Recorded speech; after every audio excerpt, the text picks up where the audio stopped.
आदरणीय अतिथिगण, विशिष्टगण एवं मेरे सभी साथियों, आप सभी को मेरा सादर अभिनंदन। मैं अपने आप को खूब भाग्यशाली समझती हूँ कि मैं आज एक ऐसी सभा का भाग हूँ जहाँ पर जीवन के मूल तत्व नारीत्व और स्वास्थ्य का उत्सव मनाया जा रहा है।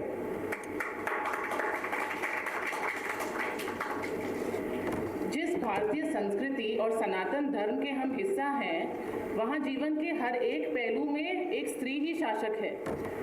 हमारी धन की देवी है माता लक्ष्मी, विद्या और विवेक की देवी है माँ सरस्वती, शक्ति और पराक्रम का प्रतीक है माँ दुर्गा, भक्ति और वेद माता है माता गायत्री। स्त्रिये धर्म स्त्रिये प्राण, a woman is God, a woman herself is life. यही तो महानता है हमारे भारतीय संस्कृति की कि यहाँ पर शक्ति, ज्ञान, धन, सामर्थ्य सभी का केंद्र एक नारी शक्ति को ही माना गया है। इसी संदर्भ में मैं एक महत्वपूर्ण तथ्य भी यहाँ पे प्रस्तुत करना चाहती हूँ। लगभग 1000 एडी के आसपास जब भारत में चोला और चौहान डायनेस्टी का ही राज हुआ करता था, उस भारतीय संस्कृति में, उस भारतीय समाज में एक महिला पुरुष की सहभागी हुआ करती थी। और उस समय भारत इस विश्व के 35% जीडीपी को अकेले योगदान करता था, बिना विश्व के किसी भी देश को लूटे हुए। ऐसा उदाहरण इस मानव पूरी हिस्ट्री में एक है ही नहीं। इस स्वर्णिम युग के बाद जब मुगलों ने और अफगानों ने भारत पर आक्रमण किया, तो भारतीय नारी और भारतीय अर्थव्यवस्था दोनों ही गुलाम बन गए।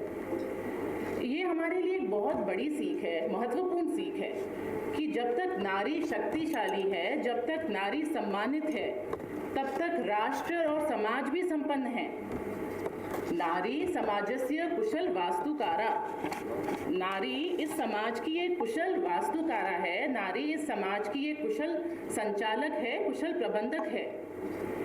आज की नारी एक गृहिणी, माँ, बेटी, बहन, भाभी सभी का कर्तव्य निभाते हुए इस समाज के सभी प्रोफेशनल फील्ड्स में, प्रोफेशनल क्षेत्रों में विजयी है, सफल है। फाइनेंस, मेडिसिन, एजुकेशन, पॉलिटिक्स, ऐसा कोई भी क्षेत्र नहीं है जहाँ पे औरतें आज पहुँच नहीं पाई हैं। यहाँ तक कि राजनीति में भी 33% आरक्षण औरतों के लिए मांगा जा रहा है अब कि औरतों को 33% वहाँ पर सीट दी जाए राजनीति के अंदर भी।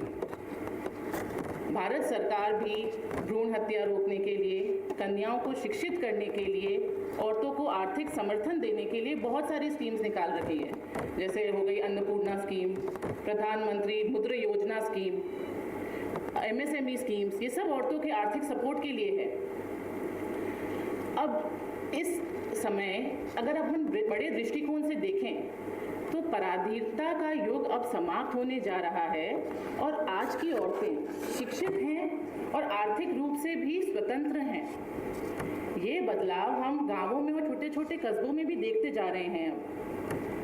लेकिन अब जो ध्यान देने की और समझने की बात है, इस स्वतंत्रता के माहौल में आज की स्त्री अपने सांस्कृतिक रीति रिवाजों से कहीं विमुख ना हो जाए। अगली पीढ़ी को हमारे संस्कृति समझाना, सुसंस्कृत करना, सभ्य बनाना तथा हमारी जो सांस्कृतिक धरोहर है उसको अगली पीढ़ी को सौंपना, ये भी एक स्त्री, एक माँ का ही कर्तव्य है। साथ ही अब समय की जो मांग है, आज की बच्चियों को, आज की नारियों को शास्त्र के साथ में अब शस्त्र में भी निपुण होना जरूरी है। तो अब ज़रूरत इस बात की है कि हम आज की स्त्रियां अपने इस कर्तव्य को कभी ना भूलें। अंत में मैं यही कहना चाहूँगी, न स्त्री रतन समरतनम, there is no jewel like a woman. और यहाँ विराजमान सभी नारियों को मैं प्रणाम करती हूँ। Thank you for having me here. जय हिंद।